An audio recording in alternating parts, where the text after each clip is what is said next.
अस्सलाम वालेकुम। दोस्तों, आपने इन आलीशान क्रूज जहाज़ों को असल ज़िंदगी में भले ही ना सही, लेकिन फ़िल्मों में तो देखा ही होगा। इनमें से कई जहाज़ तो इतने बड़े होते हैं कि पूरा का पूरा शहर इनमें बस जाए।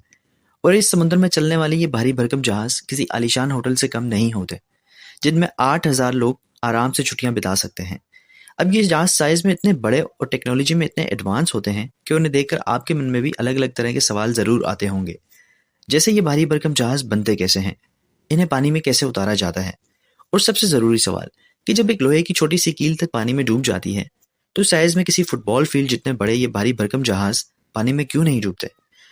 खैर, हमारी आज की इस वीडियो में हम जानेंगे इन भारी भरकम जहाज़ों के पानी में ना डूबने के सीक्रेट्स और क्रूज शिप से जुड़े कुछ इंटरेस्टिंग फैक्ट्स जो कि आपके लिए इन्फॉर्मेटिव भी हैं और इंटरेस्टिंग भी। दोस्तों, किसी भी लग्जरी क्रूज को बनाने के लिए अरबों रुपए और हज़ारों की तादाद में आदमी लगते हैं, जो इसे बनाने में कम से कम 2 से ढाई साल का वक्त लेते हैं। इन जहाज़ों का वजन भी 1 लाख टन से ज़्यादा होता है। ऐसे में छोटी-मोटी कंपनियों के लिए इन जहाज़ों को बनाना नामुमकिन है, और कुछ बड़ी कंपनीज जैसे कि Hyundai heavy industries, STX Europe और मेयरवेफ्ट ऐसी लग्जरी शिप्स को बनाने का काम करती हैं। और दोस्तों, अगर आप टाइटैनिक के फैन हैं और आपको लगता है कि टाइटैनिक जैसा भारी भरकम जहाज दोबारा बन ही नहीं सकता, तो बता दूं कि मॉडर्न टाइप के ज्यादातर क्रूज शिप्स टाइटैनिक से कई ज्यादा गुना बड़े होते हैं, आलीशान और एडवांस होते हैं। और बात करें अगर दुनिया के सबसे बड़े cruise ship Symphony of the Seas की, तो ये टाइटैनिक से 5 गुना ज्यादा बड़ा है और इसे बनने में 3 साल का वक्त लगा था। कैसे बनते हैं ये जहाज? पानी में तैरती इस जन्नत पर एक बार जो कदम रखता है, वो मानो यहाँ से जाना ही नहीं चाहता। पर इस जन्नत में कदम रखना भी हर किसी की किस्मत नहीं होती, और हम जैसे लोग तो अपने पूरे साल की कमाई भी लगा दें तो भी इसके एक दिन का किराया नहीं निकाल पाएंगे। और वो इसलिए क्योंकि ख्वाबों की दुनिया को हकीकत में बदलने वाले इन आलीशान क्रूज शिप्स की मैन्युफैक्चरिंग बहुत ही मुश्किल होती है, जिसमें पैसा भी पानी की तरह बहाया जाता है। इन भारी भरकम जहाज़ों को पहले किसी फैक्ट्री में तैयार करके फिर समुद्र में उतारना नामुमकिन है। इसलिए इन्हें बनाने के लिए पहले समुद्र के किनारे ही बड़ी-बड़ी वर्कशॉप्स बनाई जाती हैं, जहाँ से पहले सारा पानी खाली किया जाता है और फिर इसकी मैन्युफैक्चरिंग का काम शुरू होता है। समुद्र के किनारे सबसे पहले जहाज का बेस तैयार किया जाता है, जो हार्ड स्टील से बनता है।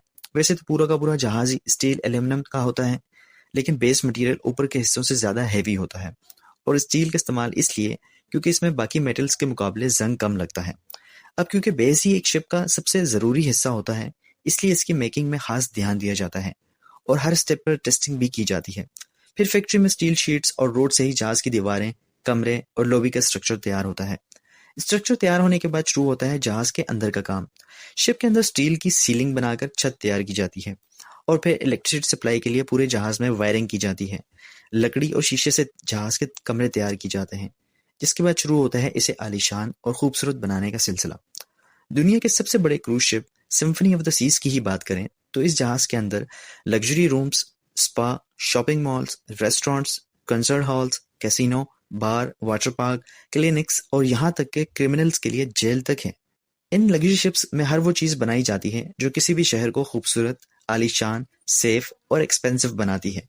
इसलिए अगर इन शिप्स को हम पानी पर तैरती लग्जरी सिटीज भी कहें तो भी गलत नहीं होगा।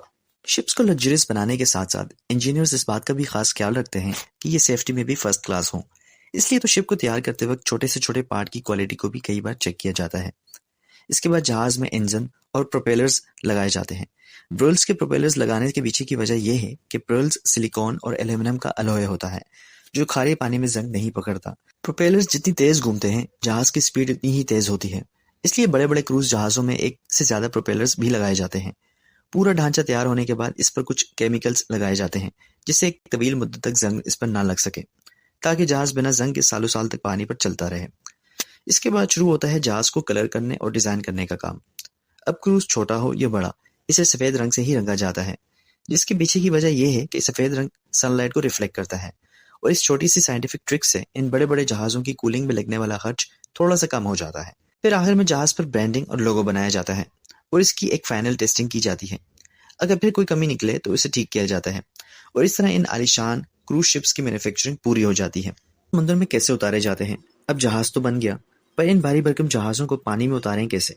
क्योंकि यहाँ पर एक छोटी सी गलती और अरबों रुपए गए पानी में। इन भारी भरकम क्रूजेस को पानी में उतारने के लिए कंपनियां अलग अलग तरह की टेक्निक्स अपनाती हैं। जहाज़ों को पानी में उतारने के लिए फ्लोटिंग आउट लॉन्चिंग सबसे आसान और कॉमन तरीका है। और जैसा कि हमने आपको अभी बताया कि क्रूज को तैयार करने के लिए समुद्र के किनारे ही एक बड़ी जगह को खाली किया जाता है और वहीं पर इसकी कंस्ट्रक्शन भी होती है।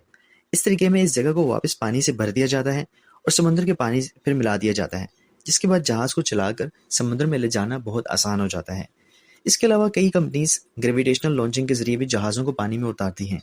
इस टेक्निक में जहाज के लिए समुद्र के किनारे ट्रेन की पटरी जैसा एक स्ट्रक्चर तैयार किया जाता है, जिस पर ढेर सारे ऑयल ग्रीस और साबुन से ऑयलिंग की जाती है और फिर जहाज को स्ट्रक्चर पर रखा जाता है। ऑयल और ग्रीस की वजह से जहाज फिसलते हुए ट्रैक से उतरकर पानी में खुद ब खुद चला जाता है। दोस्तों, इस तरीके में जहाज को तो नुकसान नहीं होता, लेकिन जहाज से समुद्र में गया ढेर सारा तेल और ग्रीस समुद्र को पॉल्यूट जरूर करता है।